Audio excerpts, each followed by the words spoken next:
Hello everybody, welcome back to my channel. My name is Queenie for those who don't know me, reviewing the Ultimatum South Africa Season 1, The Reunion. I knew Salamina would not do a great job.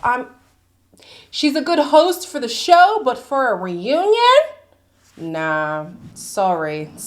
For those of you who loved her, I don't know, they could have switched her out for somebody else. But anyways, before I get into it, please make sure to like this video, subscribe and hit the bell, and leave a comment down below. So, like I said, Salamina is the host of The Reunion. Hausa couldn't be there for whatever reason. And here's the thing with shows that have like happy endings. They don't want to really go into the drama because you don't want to bring up the bad stuff because now things have ended in a good way, kind of. And I don't know, I feel like the point of a reunion is to address what happened, the good, bad, and the ugly, regardless of the outcome. Like, unless something is genuinely triggering for someone, or someone experienced a real trauma on the show, or something on the show triggered a trauma that they had outside of the show, then fine.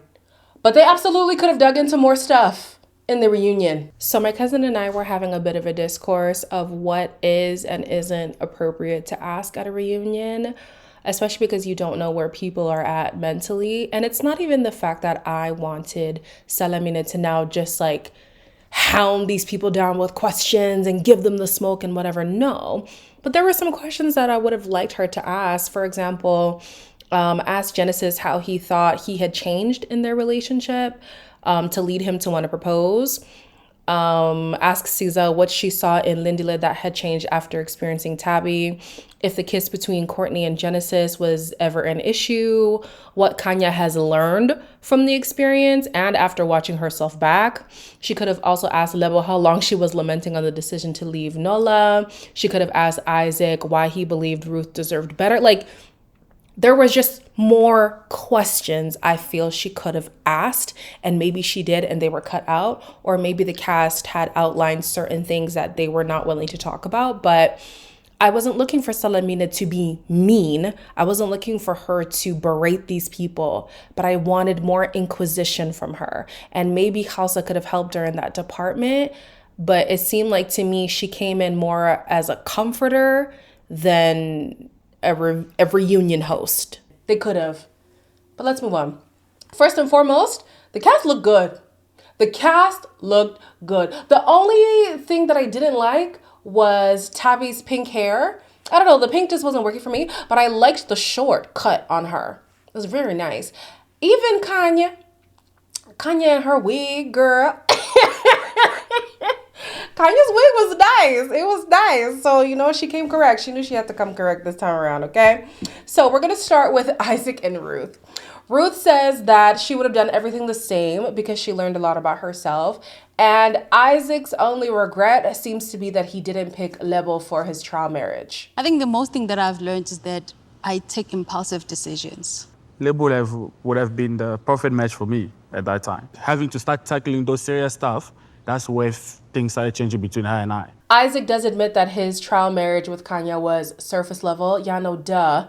The only reason why he picked her was because of looks, not because of compatibility. And honestly, you can apply the same thing to Ruth as well. I think Ruth's trial marriage was also surface level. They did have some deep moments, but now knowing about Nola, the man can lie. We don't know why he says the things that he says. Maybe it's just to get into her pants. And some people thought that he was manipulating her by talking about his mom's passing. He could have been, he could not have been. I still think it was a vulnerable conversation, whatever the reason was for having the conversation. But both Ruth and Isaac had surface level marriages. Absolutely. That can be applied to them both. Ruth says that she has learned that she is impulsive. I mean, sleeping with a man day two. I would agree. I would agree.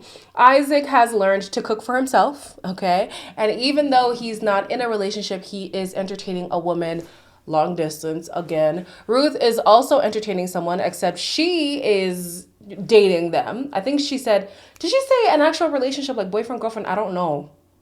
But they're definitely together. And he is also long distance. Yeah, interesting. Very interesting. We move on to Lebo and Nola. Nola, he's just so committed to being a waste man. He is still the sneaky, slimy man we met on the show. Thought I'm gonna work on myself, but Lebo was different to Ruth. Ruth is different to Lebo. So, like the odds were against her. I see something new that I would want to have in my relationship. Thank you for everything, and Maybe he's telling his truth, but it does not sit well with me. This man said his plan for coming on the show was to work on himself. However, the plan got derailed when he experienced somebody, Ruth, who was just so different to who he came with, Lebo. Sure, fair and fine. But bold-faced lying to these women's faces? Bold-faced lying to Lebo was unnecessary. If there was anything you could work on, it was honesty. And you can still explore another option while working on your honesty, while working on your communication, while being a man of integrity. You know what I'm saying? This man's like, well, that was the plan, but then, these women just had me confused. You still didn't have to be a slimy person in the process. Lindela went through the process. He explored a different connection, but he was still honest. The other men were still honest. Like this, oh, child.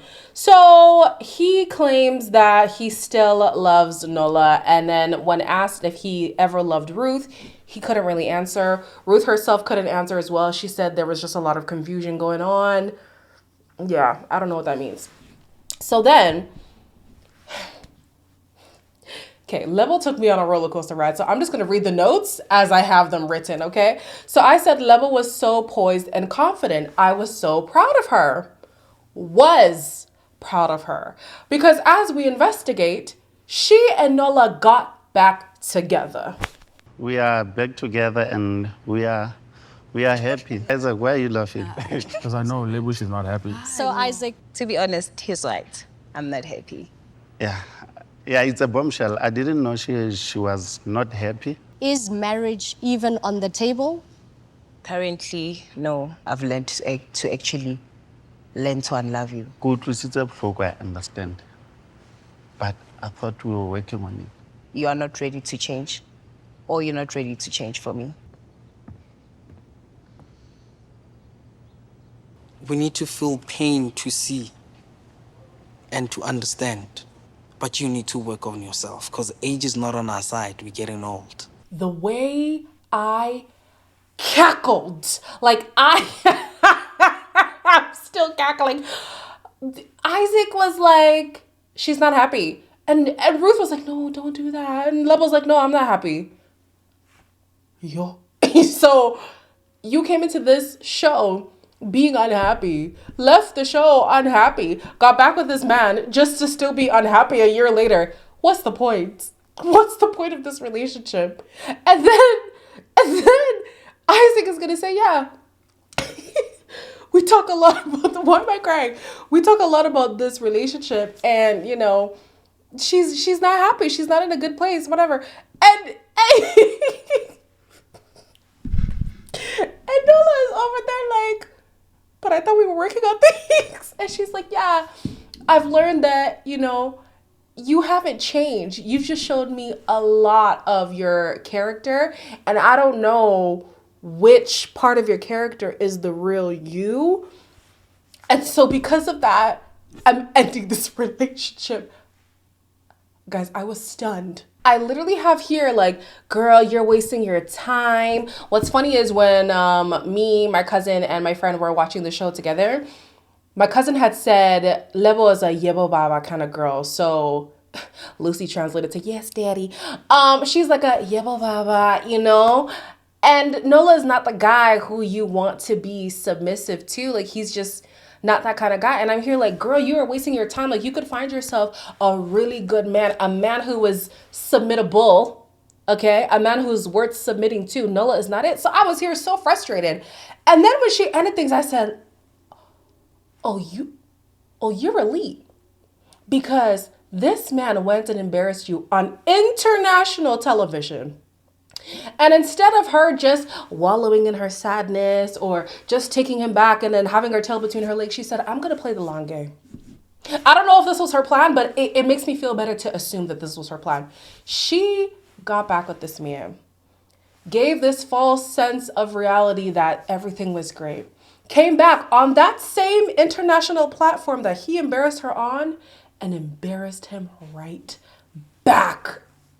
It was so good. It was so good. It was so good. So I don't know if they planned it together. I don't know if Lebo planned it on her own. I don't know if Isaac was a part of the plan, but I loved the plan. It was executed perfectly. It was great. And then Nola's over there crying in his corner. Ain't no sympathy for you, okay? Except if you're Genesis. Genesis goes over, tries to console him. And a part of me was thinking, well, I saw Tabby's hand, and Tabby's hand doesn't have a ring, so is he consoling Nola because he's in the same boat? I don't know. That was interesting to me, but yeah, I just found that to be funny. Now, Nola, I'm so glad that Lebo broke things off with this man because he thinks that Isaac and Lebo have been in cahoots, and because they've had conversations of how she feels in this relationship, he is basically insinuating that she came to this conclusion because of Isaac. Like it's impossible for Lebo to stand on her own 2 feet and to make decisions on her own. There must be somebody in her ear persuading her to do certain things. He sees her as so weak-minded that he knew on the show he could lie to her without consequences. He could do whatever he wanted and just say sweet nothings to her and it would be fine. He knew how insecure she was, and he knows the cheat codes on how to get himself back in her good graces. So now the fact that she's standing firm in a decision to leave him, he's like, there's no way she thought of this on her own. Isaac must be in her ear. Can you imagine? Oh my gosh, I'm so glad she left him. Girl, pick yourself up and move on. I think she's about, 5 years younger than him? Like, she's what, 20, 28, 29? Girl, you got some years on you. Find yourself a good man, all right? Tabby and Genesis say that they had to pause their engagement because they had a lot of things to work on before they get married. I had decided that we're gonna put the engagement on pause. There was a lot of things that we needed to get through. To do that, we needed, like he said, to step back to the basics. A black woman is actually not given a ring if you haven't taken out anything. It seems like you're still in a good space. I love her so much and she knows that. Hold on. There's still no love.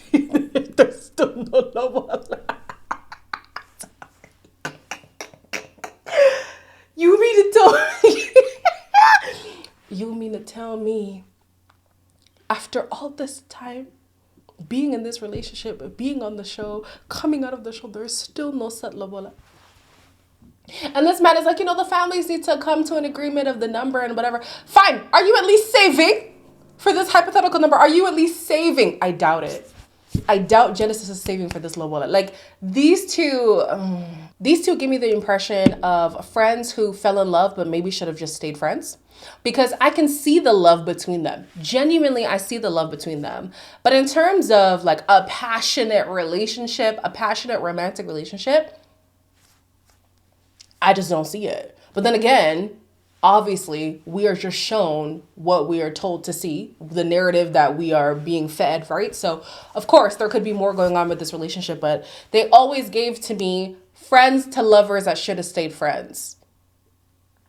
I'm not quite sure. But anyways, them not being engaged right now officially makes complete sense to me. I didn't understand why she accepted his proposal in the first place. He didn't seem to change, in my opinion. In my opinion, he didn't seem to change. He acknowledged that he had been taking Tabby for granted throughout their relationship. But had I seen actual character development from Genesis, I hadn't. Me personally, I hadn't. It seemed like he was just proposing to not lose her. Because I think if he didn't propose, well, I don't know, because they are still together right now. But I feel like if he didn't propose, maybe Tabby would have actually had the realization that I deserve better. I deserve somebody who appreciates me. I deserve somebody who really wants me fervently. Like I'm stuck with this man. But because he gave her that little, that little incentive to stick around, I think that's why she's still here. Because there's that hope that's staying alive. But Genesis, I don't know. And it's not even that Genesis is a bad guy. I just think these two got mad comfortable, and maybe marriage is just not on the cards for them. I don't know. Still no lobola, guys. Still no lobola. Like, my dad would laugh in my face. My dad wants me, poor guy, he's going to be very disappointed. My dad wants the whole lobola process.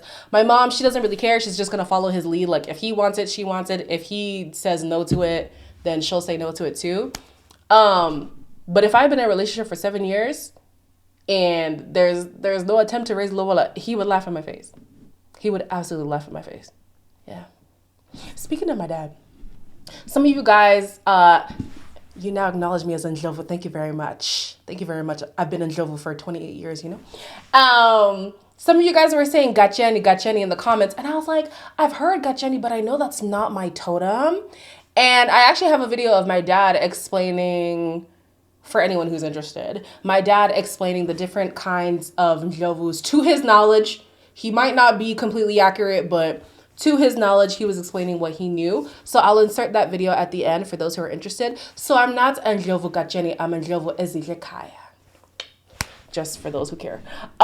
Moving on. Sizagala is happy that Lindela got to experience Tabby because he's actually a better man because of it. She even says to Tabby, thank you. Thank you for maturing my man, I guess you could say. And now these two, though they don't have a date, they are still on track to be married. I'm gonna say it.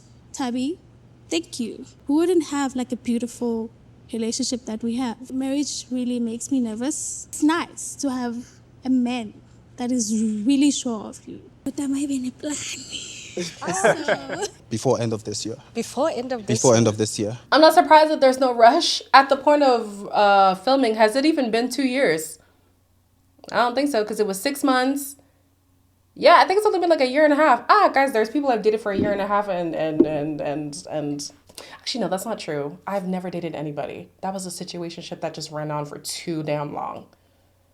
The ghetto. I'm okay with them not yet being quite sure when they're going to get married. But Lindela did say by the end of the year, he does plan to make her, what did he say? Nibe. What's his last name? Nibe. I don't remember. But yeah, these two seem to have the most solid plan so far. The family is in communication. That's great. Lindela, I hope your acting career pops off. But even if it doesn't, he won me over on the show. He did. I was skeptical of him at first. Not so skeptical now. I'm glad for Siza. She seems very happy, Yeah, all the best to them. Then we have the Siza and Kanya conversation. And Miss Queen Ratchet Hood Rats. Her whole tone has completely changed. One, I shouldn't have gone to Kanya's villa. I didn't know how to handle it. I just laughed, of course. There's a lot that happened prior to her stepping into my villa uninvited. A lot was triggering at that moment, but there was absolutely no reason for me to body shame her. And I'm wanting to apologize for that. You accept the apology?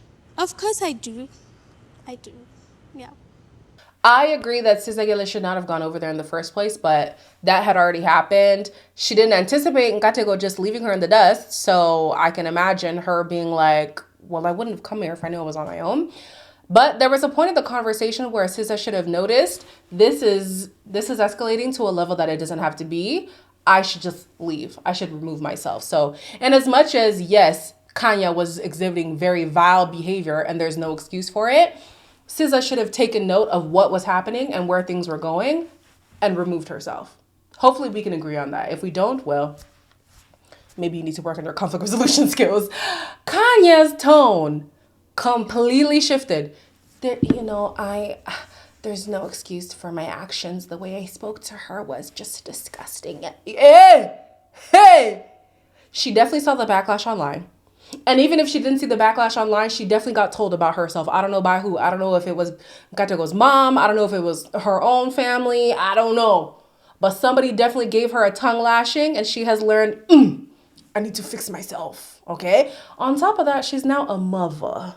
She's a mom now. So she can't be seen on the internet still wilding out. And did y'all see the allegations that she's a wanted woman? I don't know how far true that is. I think if she was a wanted woman, they wouldn't have put her, at the very least, on the reunion. I don't think. Would they? I don't think so. But anyways, the point is, there's a lot that's been going around about her, and I'm sure she was like, I'm not going to make this any worse. Let me just apologize, and hopefully things will get better. Oh, also, Kanya did say, well, there was a lot of things too. Kanya said that a lot happened before Siza came over to have their little conversation. And I wish that Salamina would have asked, so what was it? What happened? Salamina she just, girl, are you not a reunion host? Ask the questions. Like, what's going on? What's happening? She gave you something on a silver platter. She said things happened before that made her escalate to that level. What happened? We want to know. Let's move on. The most boring couple, Aiden and Courtney. They talk about their proposal. And basically she said that she had the ring ready to propose to him in case he didn't propose to her, because if he wasn't going to marry her, she for damn sure was going to marry him. I would die. Because we've been together for 7 years. We go on this show to explore whether or not we want to be together. Hypothetically, let's say he didn't propose, she still was going to propose? To a jobless man. He has a job now, but to a jobless man. Okay. And to the people in the comments who were like, well, the employment rate in South Africa is not that great. And I understand. The whole world is struggling, okay? But if you are telling me I'm here to protect and provide for your daughter and you're jobless, I'm not taking you seriously. So that's the issue that I had. The issue was not that he didn't have a job. The issue was that he didn't have a job, yet claiming he's still going to provide for their daughter. How? How? Okay. All right. Moving on. Nkateko is asked about the promise ring, and he does stand on his decision to not get engaged. However, he and Kanya are together to this day. I say a lot. You say a lot. I'm also going to take responsibility for how she reacted. We all react the way we do eventually. Like, sometimes we might regret it. She even apologized. Personally, from my perspective, I want to thank you and honor you. When you're in a good place, you're a sweetheart. Hearing him say it is just nice and touching. Yeah. So, some people in the comments, like, y'all, be for real. They're saying if roles were reversed between Kanya and Nkateko, you wouldn't be saying that he likes this behavior, you know. Here's the thing. I'm never a person who's going to say, well, if the roles were reversed, because if the roles were reversed, the dynamics would be completely different. So I can't just say if Nkateko was talking to Kanya the way that Kanya was talking to Nkateko, then we would absolutely, you know, say that Kanya is being abused and somebody needs to save her and whatever, because we don't know the other intricate parts of their relationship. So with Nkateko, the reason why I was saying that he likes Kanya's behavior is how he responds to her behavior, is how he responded at the end of the show with the whole promise ring thing. They both do this game, okay? They both play this game. I am not under the illusion that Nkateko is this saint that he somehow convinced some people that he is. Absolutely not. So don't give me the whole, well, if the roles were reversed, If the roles were reversed, we would need to look at that situation for what it is. Right now, we're looking at Kanya and Nkatego's situation for what it was given to us. And to me, it looked as if this man wasn't oblivious to who his partner was. He knew exactly who Kanya was when he came on this show. And he decided to stay because there's more to Nkatego than what meets the eye, okay? Let's be honest. So anyways, he takes full responsibility for her behavior. He also says that he's never seen her react to the way that she has on the show. I don't buy that for a second. I really don't. He didn't seem surprised at all. I am kind of glad that he did take responsibility because, like I said, there's more to Nkatego that meets the eye. I think it's easy to point fingers at Kanya because she's the loudest, most disrespectful, most disgraceful voice in the room. But Nkatego, I don't know, he feeds into it a little bit. We have to be honest about that. Then They both agreed to get back together under the condition that they were going to go to therapy. And they are so together that they have created a human being. I beat you to it, my G. Which one? He's 3 months old. What? Ooh. Hey. Yeah, a baby happened. Katika and I have always wanted to have kids. We always spoke about it. So I think that's how I was pressurizing him. I was like, when are we getting married so I can have my baby? I think it's made Katika and I a lot closer. Yeah. Okay. One thing that I did like about her was that she would stand on business for the most part. Now I'm like, well, girl, you ain't giving this bad bitch energy that you were claiming to give before, because you said you were done with that man. You said it was over. So why did you get back with him? You also said you were not going to have a child out of wedlock on the show and on the reunion. And you've done that. Anyways, they claim to be a happy family. And Gatego says that he lost his dad very young to cancer, I think it was. So he's happy to have a dad. He's happy to be a dad and have a son. She says that the reason why she was pressuring marriage so much was because she wanted to have kids. And now, and now that she has a child, there's less pressure for the marriage part. All right. I mean, hey, do things the way that you do it. Me personally, there's nothing wrong with having kids before marriage. But if you are a person who values marriage before kids and then you do it that way, I think, I don't know. I think that thing that you're waiting for, that ring, is now less likely to come. Because obviously you're willing to compromise on your values. You know what I'm saying? Like, if you're willing to compromise on your values, then, And I say this even from a personal standpoint. There have been people who I said, I am not going to sleep with you unless we're in a relationship. And then I do that. And then they look at me like Boo Boo the Fool, like, so why would I now make you my girlfriend if clearly you're willing to compromise on your values? Like, it's a thing. It's a thing that guys do. When they know that you don't actually stand firm on your own beliefs, they're going to take you for granted. It's just how people are wired. So, I mean, well, all the best to them, I guess. I always wish well when a baby's involved, so I have to wish them well.